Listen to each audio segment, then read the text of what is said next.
So the rest of the speech will be in English. Sorry for that, but we have a great simultaneous translation, so I think there will be no problem. First of all, today I want to tell you a story about a massive agile transformation that's in a huge bank, one of the biggest banks in Turkey, one of the big 4 banks in Turkey, and where we ended up with 113 Scrum teams. And this, as of today, then this number is 138 Scrum teams.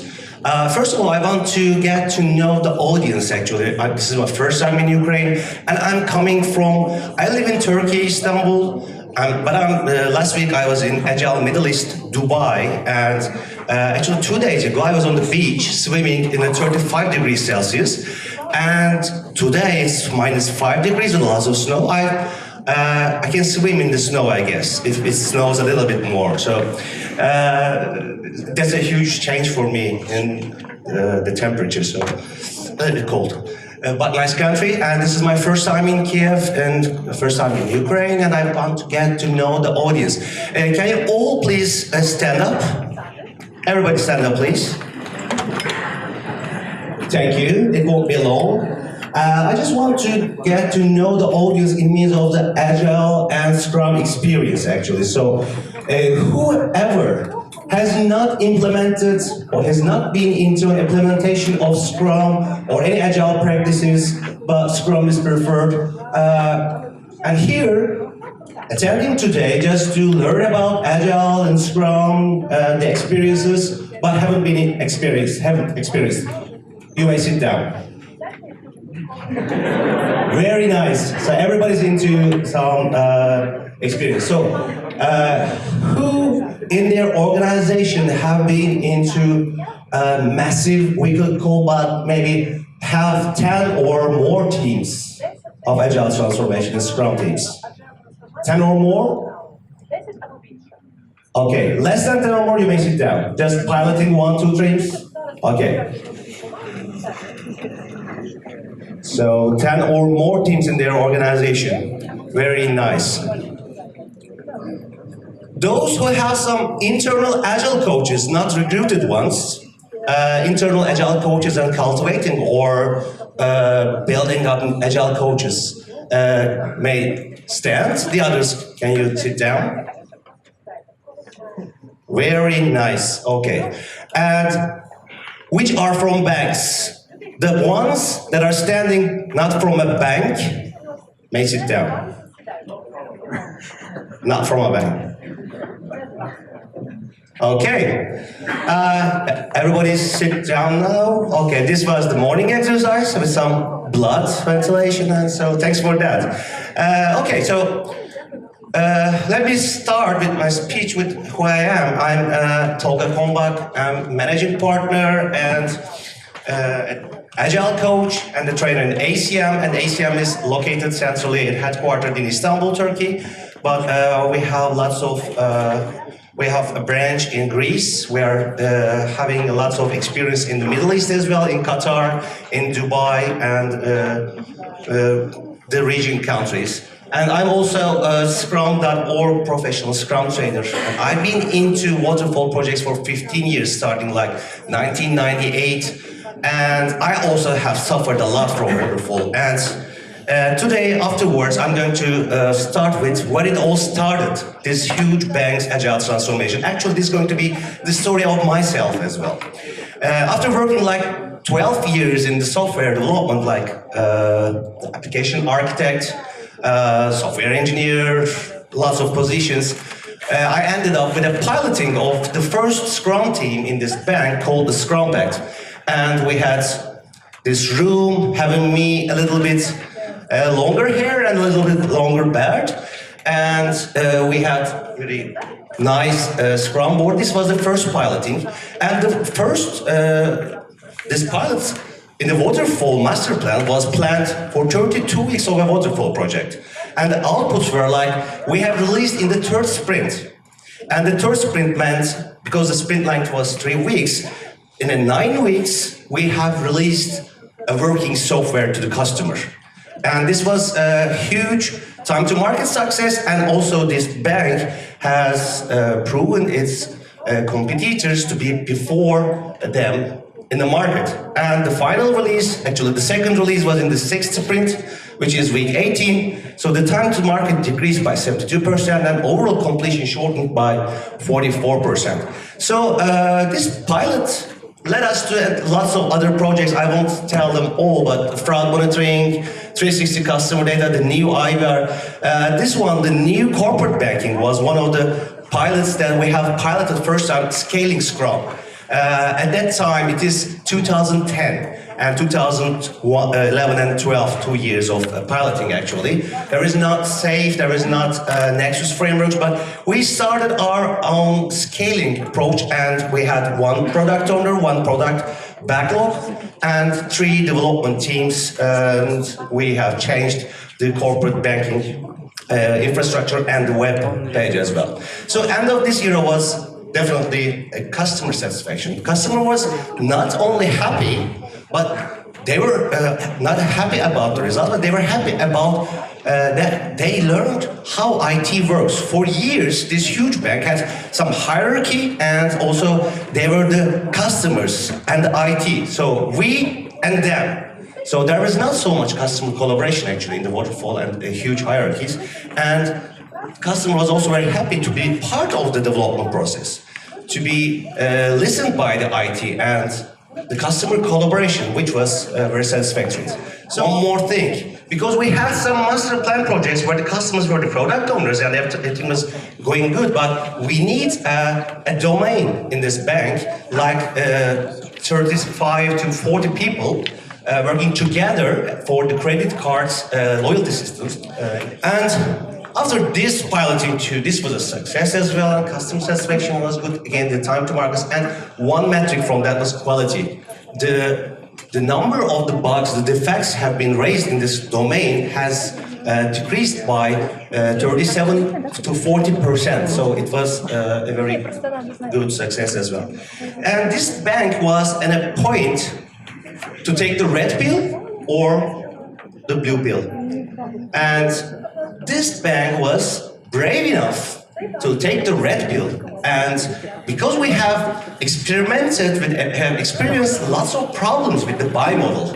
I mean, there were some pilot pilot projects in the Agile approach, and we had lots of problems still, depending on the waterfall projects, dependencies, the portfolio management, the customers having different approaches and different needs, but all they were Agile. In the Agile projects, but in the waterfall projects, it was still master plan. So this bank was brave enough, really brave enough to have a decision that, okay, we are 850 IT, and we are going to go all Agile in an Agile transformation. So where we have come in late 2015 with our unique Agile transformation governance model as ACM. And our Agile transformation governance model actually works in 3 levels: the team delivery level, the organizational operating system level, where it touches everything, even HR, even procurement, even recruitment and other things, and the portfolio level, which is very close to the customer, the business guys, and the portfolio management, I'm going to tell you later on, that has changed. And in these 3 levels, Agile Studio team and Agile leaders teams work on and also always focusing these 5 aspects. One of the aspects is, for sure, creating transparency, and by the help of transparency, data-driven decision making is very important. So we had this aspect, and another aspect, customer orientation. Always customer collaboration was at the top. We were always keeping our customers, the business guys, in the projects and in all this transformation. One other is, of course, the Kaizen culture. Continuously improving is very important. If you do not learn from your mistakes, if you do not fail fast, you are going to fail big. So this bank was also had some space and room to the IT to fail fast, to try things. And this Kaizen culture and aspect was there as well. And leading the transformation is very important. I'm going to show you some internal marketing activities. Create a change, a winds of change is very important, and to express that some things are going on in this bank, And we are not as same as the previous bank we have been before, and we are going to have fun with our teams, and we are going to decrease our level of hierarchy. So leading this transformation is also important. So we had the governance teams, the Agile student energy leaders, and what I respect was the quality, which is very important. And in conformance with this, our model, Agile transformation governance model, we built up the seed team as the Agile leaders. And seed is where it all starts, right? So it's going to become a flower or a tree and flourish. So Agile leaders seed team included the CIO itself, which is a hierarchical bank. CIO is very important, and he and the vice presidents and the senior vice presidents were supporting the Agile transformation, were sponsoring the Agile transformation. And the Agile Studio, which is actually some kind of a virtual organization, including internal Agile coaches. At the time, it started with only 2, and quickly it became 3, and at the end of the transformation, now it has 6 Agile coaches, internal Agile coaches that we have cultivated, that we have grown them. And Agile Studio was supporting all the teams to the number of 100. You see here actually some photos. In every morning, 9:15, everybody's standing up in their daily scrums. You see lots of boards. This is a panoramic view of all the teams and one of the biggest saloons. And we had a tree.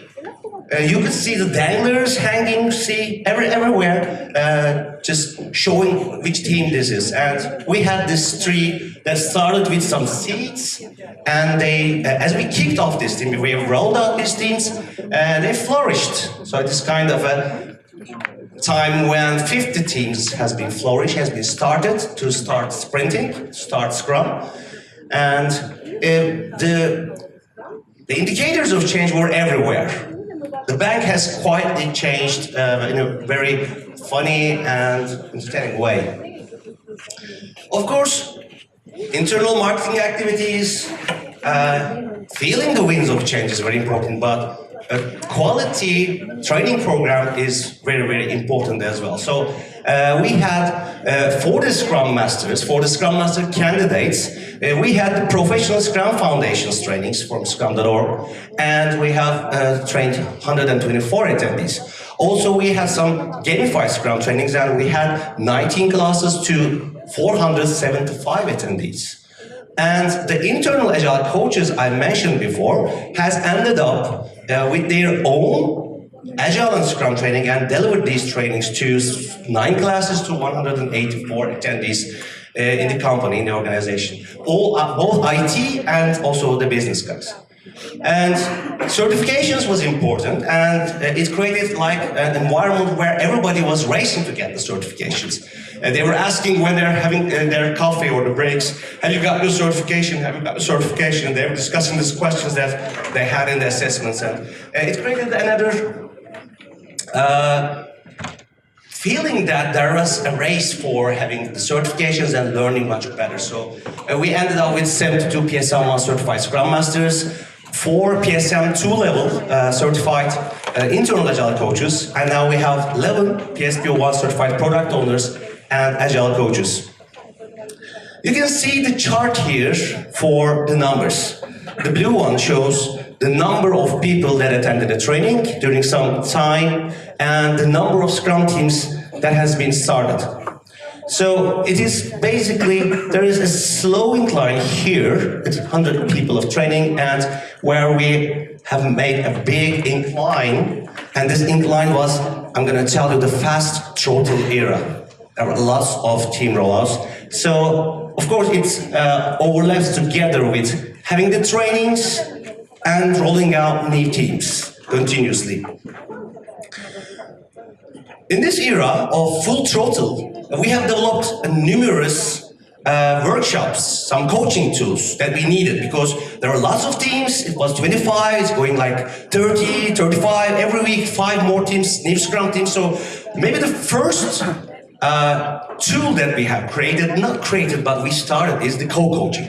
Remember I said we started with 2 internal Agile coaches, which were actually experienced Scrum Masters from the previous years, from the previous piloting projects, but they were not Agile coaches. They were Scrum Masters, and they needed to learn the stance, the style, the standing of the talking ways of an Agile coach. And as ACM's Agile coaches, experienced Agile coaches, we started co-coaching like a master-padawan relationship. And everybody knows Star Wars, right? Who does not like Star Wars? Anyone does not like Star Wars? You don't like?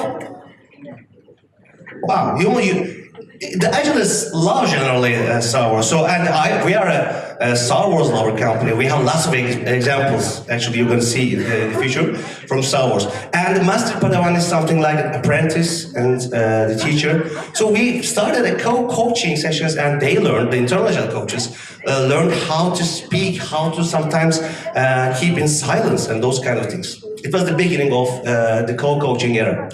And also we have initiated some organizational changes. The vertical hierarchy of this bank has, in the end, ended up with a flat organization. At this time, it was only the initiation, and not happened just like that in one day, because you have some HR issues, you have some other things to consider, the performance appraisals. This is a bank of 25,000 people. The IT is almost 1,000, but the bank is 25,000. So it's important that you go step by step. So we started this, but not finalized. It's going to be finalized in 1 year. And the idea was having a flat organization, and the product owners here you see working with the portfolio management is no longer managers. The people are not directly reporting to them. And also the testers were in some other department. They had some other managers and other things, and the handing over of the development in the development teams were handed over to them for tests, which is not cross-functional. So the idea was to get all the testers in the dev teams as well. And we built up some transversal communities in these product group domains. We call these product group domains, and we had 9 product group domains. And the developers community of practice, or the transversal, was called enterprise architecture, where they improved their skills and traits on software development, like test-driven development, pair programming, ping-pong programming, those kind of technical experience, Agile engineering practices.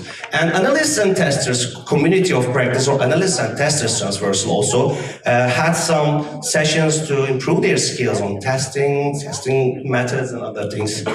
And Agile Studio was supporting all the organization, 9 product group leads, and all the people, all the Scrum teams. You see the Scrum teams here, like squads. And of course, the portfolio management, working together with the product group leads and the product owners, were facing actually the bank's business guys, the business people, the customers, basically. And then we had a pit stop, like a 3 months of pit stop. This was phase 4, inspect and adapt what we have, what problems we have raised. It was like, you see the chart, you remember the chart in the first beginning after we started something like 2025, before the full throttle era. And Agile Studio focused on this era on coaching the existing teams. And of course collected and consolidated lots of impediments, organizational impediments, that has been raised from these teams, from the field. People were trying to get rid of Scrum sometimes, because Scrum seemed like creating problems. But I always tell that Scrum is not a problem-solving framework. It's a problem-surfacing framework, and it comes to your company and makes everything clear. And maybe you know the quote from Ken Schwaber, the creator of Scrum. Do you know that? Scrum is like a mother-in-law. She comes to your house and shows all the problems, all the dirts, everything. So this is what happened actually in this company as well. Scrum came to the company and showed all the rotten things in the organization. And Agile Studio and Agile leaders were brave enough to struggle with those and solve the impediments to jump to the next level of like 100 teams. So in this pit stop era, Agile Studio also focused on these impediments and the individual improvements of the Agile coaches. They started reading books, they started writing blog posts, they started improving themselves in every aspect. And then came the full throttle transformation era. It was a very fast rollout phase. And we needed some coaching tools, the development of coaching tools were here. And we introduced the role empowerment programs. For such a huge transformation, you cannot only have the Agile coaches like 3, 5, we were 4, 5 Agile coaches from ACM and we had 3 internal Agile coaches from this bank. It is not sufficient. So you need to have the roles empowered, which one of them is very important, the Scrum Master as the Agile coach. I'm going to come to that. But before that, it was important to define what is a team rollout. What is a team done? When is a team rolled out? So we have created a definition of done for a team rollouts. And it was everybody got the trainings, first of all. And after the trainings, there was a Scrum refresher to understanding of the training actually. Kind of a mini assessment. Everybody understood Scrum well, and the values, and the artifacts, and the roles, and the events, everything. So, and after this refresher, we have created a team badge with a name, with some parameters like their definition of time, their daily Scrum time, what's the sprint length, those kind of things, some parameters. And of course, they chose their Scrum Masters, which is good. We always advise development teams picking their Scrum Masters instead of the management giving, okay, this is going to be your Scrum Master. Instead of that, if they choose their Scrum Master, if this Scrum Master goes crazy like a command and control guy instead of a servant leader, then yeah, if you come by selection, you go by selection, right? And so teams were choosing their own Scrum Masters. And one more thing, there was a preparation sprint. We can call it a preparation of the environment. They needed Scrum boards. See the cork boards, they had physical boards, and they need to get together actually if they're separated in some different rooms. They were collecting together. This preparation sprint was for preparing the environment, but as Scrum always tells us, they need also at least one functionality, and they have developed one functionality in this preparation sprint. A working software, just one. So this meant a team has been rolled out. And came the era of abbreviations as the teams inclined like to 50, 60, 70, 80. In like 5 months, it came to 80, 90, and after that, 100. So we needed some workshops. It was very difficult to have the possibility to coach all of the teams in the daily scrums. And we have collected some teams that have problems in some certain areas. For example, we have seen that the WIP. Actually, this abbreviations era is an idea of mine because I love abbreviations, and I want to create a change understanding altogether. But this is not my invention for sure. Work in progress is a very common abbreviation, but there will be some more, and everybody was using those abbreviations. And WIP was for work in progress teams. There were lots of overload on the teams, and they started their sprints by having all their sub-tasks or work items to in progress. And we have created a workshop for WIP to finish it. So instead of starting, stop starting and start finishing. So go with a pull system. The importance of this, and we have played some games to implementation, like coloring a color book, and they were coloring and giving to the other guy, and if it was a push system, it was not working, but it was a pull system, it was much working better. And some teams adopted these in a WIP limit of the people. For example, any people can have only 2 tasks, or they can, some of them has combined this WIP limit practice of Kanban to their Scrum board in progress. Like we can have at most 10 work items or 5 work items and those kind of things. So it worked much better for these teams. Another workshop is a tool we have developed. Actually, we did not develop this. The user story mapping is very visual and nice one from Jeff Patton. Maybe you know this technique. And it is a very good way to help visualize the ideas and also to create MVP. So we've encouraged all the product owners to work with their customers, with the business guys, especially if they have started a new project, a new product, not to have all the requirements and put them in a product backlog, but visualize them so they can create some MVPs, the skeleton, and the PBI level. It created also a very easy platform to have the release projection for the first release, second release, and other ones. SSR, which is initiated Self-Scrum Refresher, another abbreviation by me. Self-Scrum Refresher originated from a team. This team actually said, okay, we are very good at Scrum. We are doing Scrum very well, okay?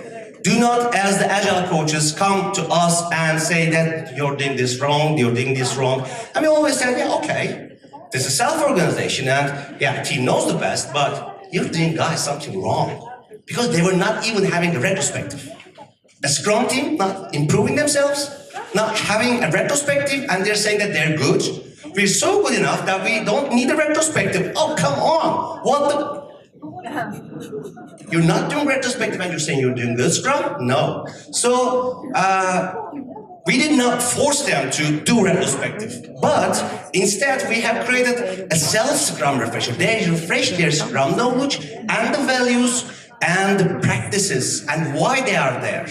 They refresh themselves and see that, oh my God, yeah, we're doing wrong. They found out themselves. And it worked very well to have those teams. Actually, it was a one team, and they started to spread like, okay, we can skip the retrospectives or something. So we stopped it with this self-Scrum refresher sessions. And also self-Scrum refresher is a very good way for the Agile coach to get to know the team. For example, you start a new team, they have Scrum trainings and other things, but the Agile coach wants to understand how they look at Scrum, how they learn Scrum. So this self-refresher also was very good for the Agile coach to understand the team. And it created a self-awareness, not an awareness by us, by the authorities of the Agile studio or the Scrum police. Sometimes they called us in the first phases, but it's created a self-awareness by the teams themselves and created coaching transparency. The Agile coaches, in the end of the session, were able to say that, okay, here's the thing. This is very transparent. So you have some wrong understandings about these topics. I'm going to coach you on this. Are we okay on that? So this was something like initiation of a coaching contract, which is very important to accept, the teams accepting your coaching. And one other one is the team forming exercise. This was for, definitely not for individual teams, but large product teams that we needed 3 or 4 teams together to build a product. It's for scaling. For scaling. So the best way was them to self-organize. Because there were some dysfunctions when the managers, remember the product group leads, said, okay, you're going to be the A team, you're going to be the B team, you're going to be the C team, and this is how we're going to build the products, this huge product. But it did not work well. They had some problems. And after that, we have developed this exercise and said that, okay, guys, you need 3 cross-functional teams. I mean, not an analyst team, and developer team, and a tester team. You need to be cross-functional. But please self-organize yourselves who are going to be in which team. And this worked quite well with empowered teams. And also, this created just even before the development, self-organization was there to build up the teams. It empowered the team decisions. Definition of done workshop is a very simple one actually. Definition of done was, yes, there for the corporate. There is a corporate definition of done, which said that integration testing is done and it is handed over to the UA team, which is actually a little bit low level, not ready to deploy because the users also need to test. And still, there were some different technologies and different platforms, so everybody, some teams missed the details of their definition of done, and they created, again, on the walls, what activities typically they do about their product backlog items and other things. So they defined their definition of done and put it explicitly on their board. Coach the Coaches sessions as an addendum of the co-coaching sessions. Personally, that I was the head coach there, and so I started coaching the internal coaches, and these internal coaches had some program to read, to write some blogs and other things, and we discussed some analysis of the case study, analyzed some case studies in the bank, and they have developed, most importantly, an in-house training, which is very important. I always believe that developing a curriculum of training improves you the best, because you need to read a lot to write something. So they developed themselves by developing an in-house training and some book reviews. We brainstormed about workshops, and experience sharing occurred also. Skipping this a little bit because I'm running out of time. This is the bank team sharing sessions, where I started with like internal agile talks in the bank. It started with agile topics, but it ended up even, this one is for origami. The purpose was everybody come onto the stage and just present something. The purpose was increase the collaboration and the cultivation and experience sharing culture. And in the first times, we were forcing people to have these sessions. And after some time, people were getting in the list. So it increased also the understanding of experience sharing is very important. And we had the internal agile talks through the agile coaches to discuss again some impediments, case studies and ideas. But the rule was definitely we must create an action after this session. So we had the workshops in these sessions, and we had developed some other things in the sessions, internal agile coaches meetup, we could call them. The most important two that I liked the most, that helped a lot, were the Scrum Master empowerment programs. When we started the first class, it was 25 Scrum Masters in 2 classes, based 50 Scrum Masters, and this empowerment program basically for improving the coaches, for improving the Scrum Masters' coaching and facilitation skills and traits. And it was not like just classes only. It was a self-learning program. There were 5 half-day classes, and after that it was a self-learning program for the 8 weeks. And also it created a powered Scrum Masters community. The first 5 classes were the basics of Agile again, with some games, the Agile mindset games and other things, and Scrum revisited. Yeah, Agile and Scrum expertise, definitely you need to have, but you need to coach the product owners. You need to coach your managers. So you need to improve your coaching skills and facilitation skills as well, some facilitation techniques. You need to solve some impediments and conflicts in your team. So after these 5 classes, we had some self-learning. This is a graduation photograph ceremony. And just like this one, we had the product owner empowerment program. Product owner empowerment program, of course, again, it was improving the product owners, empowering the product owners, but in means of product management and release projection, which is very important to create transparency to your stakeholders. And again, it was 5 classes, and in both programs, they had some quizzes, they had some homeworks to prepare, like presentations, write blog posts and other things. And this program has 5 classes of, first, who is the product owner? What does he do? What must not he do, or what must he do as a product owner? And creating a product vision. Based on Roman Pichler's Agile product management, thank you, I'm already finished my product management, Agile product management with Scrum, based on that. So it was the product vision, the MVP, minimum viable product, a release planning and projection session, which is very important, and the PO, product owner, in Scrum meetings. Here's another graduation ceremony. Release projection workshop. Actually, we have 1 class you've seen now, but we have expressed the importance of release projection to the customers with this workshop. Some product owners still could not make it, and we visualized their release projection, and it helped the product owners to have a data-driven decision based in their mindset. Yearly spotlight and yearly master plan. It needed to change.